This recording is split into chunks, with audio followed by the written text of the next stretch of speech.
Čau visiem! Esam atgriezušies ar jauno video. Tātad, bet par ko šodien stāsts? Radiāls diagonāls. Atcerieties, es jums cik reizes rādīju diagonāla riepa, radiāla riepa. Esmu kaut ko pastāstījis, kā tur tie plus mīnus. Bet šodien, tiešām, neblēsam pie neviena zemnieka ārā līdz lietas. Esam zem jumta. Tad arī šodien pastāstīsim, parādīsim, kas tad ir radiāls diagonāls. Tātad, ja? Šeit tātad skatāmies viena zīmola riepas, radiāla riepa, diagonāla riepa. Ja? Un, ja operatoram izdosies to parādīt, tad to atšķirību operators māja galva, ka neizdosies parādīt. Bet nav problēma, mums ir metrmērs. Ļoti laba lieta, lai tad saprastu. Kas ļoti svarīgi, šīs riepas izmērs ir 420, 85, 30. Paskatīsimies, cik tad ir tā plata tā riepa. Jo esmu teicis, atšķirās riepu platumi. Ja? Tātad mēs redzam, ka šī riepa pa lielam arī atbilstam 420 platumam. Ja? Ko es gribu teikt? Tas atbilst jau tādām biznesa premium klases riepām, ka tik cik ir rakstīts, tā riepa arī būs plata. Jo bieži vien saskarsieties ar kaut ko citu. Piemēram šeit. Šī jau mums ir diagonālā riepa, kas atbilst tam pašam izmēram 420, bet viņš nāk jau colās rakstīts 16,9 uz 30. Ja. Un paskatīsimies, tad viņam arī jābūt 420 platumā tā riepai. Un noliekam un skatāmies, cik tad mums te ir. Opiņkā skatāmies. Senāk kaut kādi var būt 36 centimetri. Ja. Līdz 420 mēs esam ļoti tālu. Un te jau ir, es domāju, tas pirmais jautājums tur. Un atbilde, kāpēc tās radiālās riepas ir dārgākas. Viss slēpjās jau arī materiāla daudzumā. Bet mazliet atgriezīsimies atpakaļ uz vēstures. Pirmās riepas bija mums diagonālās riepas. Ja mēs atceramies vecā tēva opīša, bobīšus, tos vecos bobikus, pat nezinu, kā viņus tur sauc īsti volgas. Tās riepas bija apaļas tādas, ja? Tās visas ir vecās labās diagonālās riepas. Un tikai pēc tam kaut kāda tika gadu nemeloši, ja? Tika izgudrot jaunu tehnoloģiju, kas ir radiālās riepas. Ja? Vairāk riepas nebija tik apaļas, bet viņas ir normāla diametra. Ja? Jo te ir lielākais noslēpums arī, jā, jo, kā redzam, diagonālajām riepām tieši šis centrs ir izstrādāts resnāks, jo viņas uzmontējot, piepumpējot, viņas acīm redzami var redzēt, kad viņas kļūst apaļas. Un līdz ar to centrs viņām attiecīgi ātrāk nobilst. Arī pat dzīvē redzēsiet diagonālajām riepām, ka ir nodilis centrs, bet blakus protektors vēl ir, bet centrs ir nodilis. Radiālā riepa atkal, kādu mēs šādi arī redzam, uzmontējot, viņa arī šāda pa lielam paliks. Ja? Jo viņa ir elastīga, viņai bords ir elastīgs, un viņa dils vienādā plaknē. Tātad, kāda izskatās perfekti nostrādājusi riepa mūža galā, kad protektors ir nodilis vienmērīgi. Bet atceramies, ka atkal skatāmies tos spiediens. Ja mums būs pa maz spiediens, loģiski nodils vairāk malu. Bet ja daudz būs spiediens, izdils centrs. Un te mēs atkal runājam, cik ilgi tā riepa kvalitatīvi kalpos, ilgāk pie pareizas spiediena kalpos. Ja? Bet, piemēram, esam vēl atraduši arī lētākas riepas. Ja? Šīs ir biznesa klases riepas. Ja? Skatāmies tātad 420 ja? Platumam ir jābūt. Šīs jau būs lētākas riepas. Cik tad mums šeit sanāk?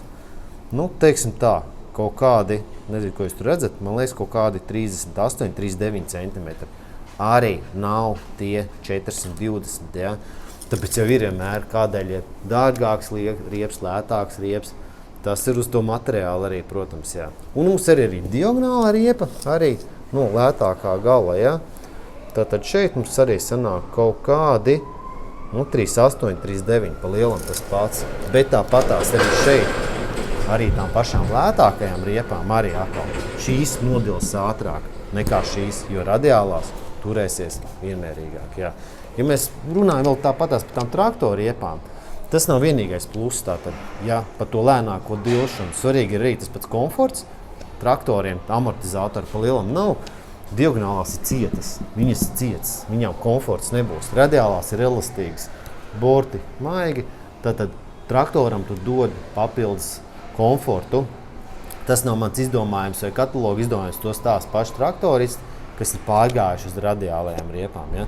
Nākamais tātad ir nospiedums uz augsni, ja, kas ir ļoti svarīgi. Diagonālā tātad mums veidojas pusapaļa, viņa attiecīgi vairāk grimst. Kā es visiem vienmēr stāstu, ja mēs ziemā ejam ar kurpēm, mēs krītam cauri sniegam. Ja mums ir slēpes, kā šajā gadījumā radiālā riepa, kas dod pilnu plaknes laukumu, viņa tik ļoti negrimst. Un tāpatās kā ziemā, tad ar slēpnis paliekam virs sniega. Un tad svarīgi, negrimstam, bet kas tur apakšā? Diagonālā riepa sablīvē augsni, radiālā riepa nesablīvē augsni. Tas dod to iespēju, ka augiem labāk attīstīt sakņu sistēma un labāk arī augs. Ar ko mēs varam atšķirt, kura tad ir radiālā, diagonālā, nav jāstāsta pēc skata, bet pavisam pēc izmēra. Tieši tāpatās kā viegla automašīna, krausas automašīna, ja būs izmērā būrs R, tad tā ir radiālā riepa. Daudz, ja, tā tad atceramies, ja ir tā kā šajā gadījumā 420, 85, R30, tā ir radiālā riepa. Ja šajā gadījumā 16,9 mīnus 30, tā būs diagonālā riepa. Domu zīme, mīnus zīme, tas nozīmē, ka tā ir diagonālā riepa. Bet tagad aiziesim līdz piekabes riepām, jo arī piekabes riepām ir diagonāls, radiāls.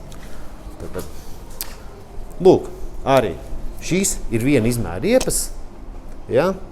650 uz 22,5. Ja?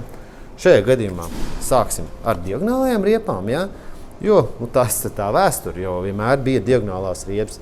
Es arī, kad sāku nodarboties riepu biznesā 13 gadus atpakaļ, pa lielam nezinu teiktu lielāko, tas 90% pa lielam visām piekabēm bija tās diagonālās riepas.